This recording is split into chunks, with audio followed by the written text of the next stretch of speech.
My husband met my high school bullies and sided with them to bully and publicly humiliate me. Now he's devastated because it dawned on him that I am leaving. We flew out to our hometown and spent Thanksgiving with family. Everything went well. Friday, we decided to spend the day going out in our hometown and checking out new things since it's been years since our last visit. We stopped by a quick noodle restaurant for lunch. Guess who's eating in there? A few of the female bullies that ruined my life in high school. Brief backstory. My husband was friends with most of the people in school, including the popular crowd that bullied me. He knew they bullied people, but didn't know the extent of their bullying. I was an outcast with a small circle of fellow outcast friends. My husband and I didn't know each other back then. The bullying was so bad, they had me jumped and resulted in me having broken bones, that my parents pulled me out for homeschooling. Never got to go to homecoming, never got to go to prom, etc. I'm still in therapy and physical therapy for the things they did to me. My husband was also friends with some of my fellow friends, but we never formally met until years later. He moved away shortly after high school and I moved back to our home state right before meeting my husband. Think invisible string theory. He wanted to talk to them immediately. I told him I was uncomfortable going over to them and reminded him what they did to me,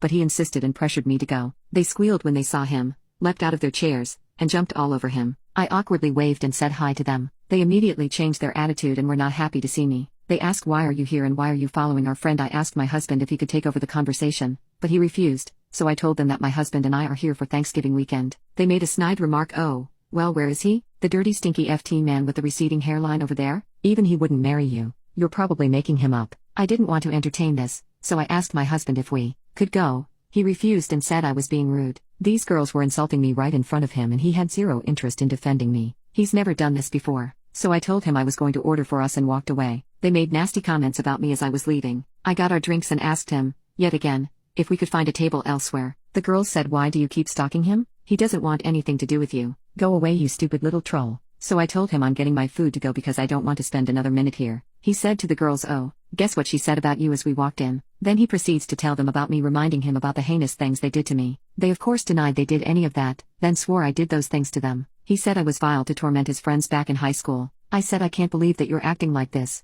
so I guess I'll see you later." Luckily the counterperson witnessed everything that just happened and boxed up my food for me, along with utensils and napkins. I thanked her, gave her a tip, and headed for the exit. As I approached the exit, he blocked me from leaving. He immediately said, "Give me the ring back." I asked if he was serious. He asked yet again, "Give me the ring back now." I said no. He asked again and I asked him to let me leave. These girls are standing around laughing like hyenas at this point. A few people from the restaurant helped me get out of the restaurant. They returned to their table and I ran out in tears. I called my sister and begged her to pick me up. I walked as far as I could so they wouldn't attempt to bully me again. After telling her about what happened, we decided to get all of my belongings out of our hotel room and have me stay at her place and change my flight to an earlier time. My husband made zero attempts to contact me since the restaurant incident. My sister did some digging on FB and she the bullies tagging my husband in many photos. They were all over him in every photo, along with others from our old high school. Of course they went to the bar the alumni always hang out/work at. I felt sick to my stomach looking at all of those photos. My husband knocked on my sister's door in the middle of the night after I finally fell asleep after crying myself to sleep.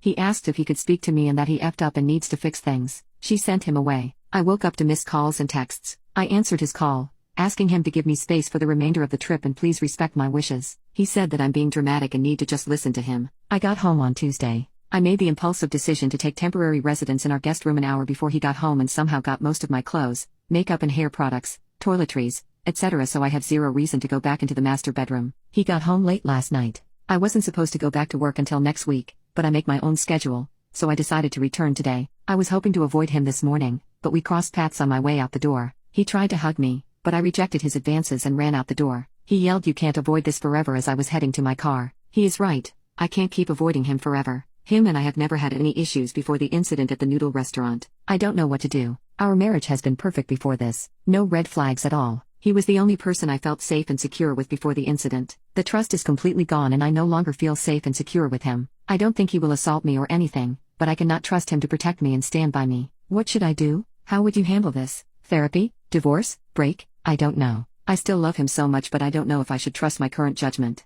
I really need guidance on how to navigate this. Update. We finally had our sit-down conversation last night after giving each other space. Long story short, I knew he was going to tell me he cheated. He denied it at first, but finally admitted it. So here we are, separating. I'm going to file for legal separation, meet with some lawyers, and get the ball rolling. Sadly, we have to live together for a while. We do have a guest room and I moved my stuff in while he was gone. Our state doesn't have adultery laws or anything, so I can't exactly get him for that. I'm going to wait to make any additional changes after I hire a lawyer so I don't screw myself. So for now, I have to live with him unless he chooses to leave. Update 2. The divorce was finalized a week ago. We did an uncontested divorce. I avoided sharing anything to avoid provoking him and taking this to trial. My attorney advised this, and for good reason. If my ex decided to take it to trial, it would have taken at least a year. We agreed to sell the house. I've been touring condos on the market. He didn't come after my salary and benefits. I didn't want any of his salary and benefits. No fights over our vehicles. I've never liked his car and he feels the same about my car. My attorney agreed that this process has been fair for everyone. His felt the same way. We honestly could have done this without lawyers, but I didn't want to take that risk.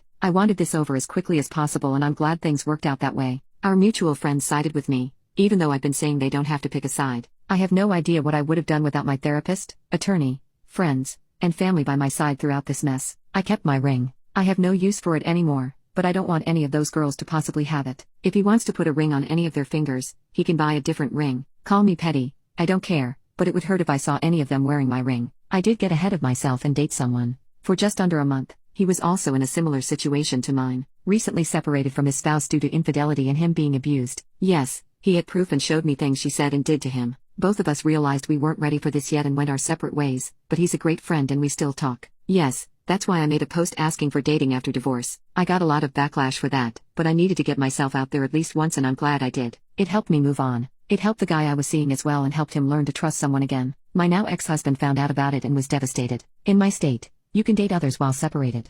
As for my ex-husband, he's struggling. I'm not playing therapist because he's the one that caused all of this. I advised him to see a therapist. He's moving back to our hometown. His company has a location close enough to our hometown. I agreed to let him take all of the furniture, except anything in the guest bedroom. Again, sorry it took me a while to update. I needed to finish this process before sharing it here. Anyway, I'm glad this process was fairly easy, but my emotions have been all over the place. Update 3. He moved back to the dreaded hometown. I heard he's going on dates with someone, but it's not someone that peaked in high school. Hopefully, he learned his lesson and he doesn't do the same thing to whomever he settles down with. Back to them. Imagine destroying a man-child's marriage and he still doesn't pick you. Honey, we all know you tried when he got back. People talk and I know all about it.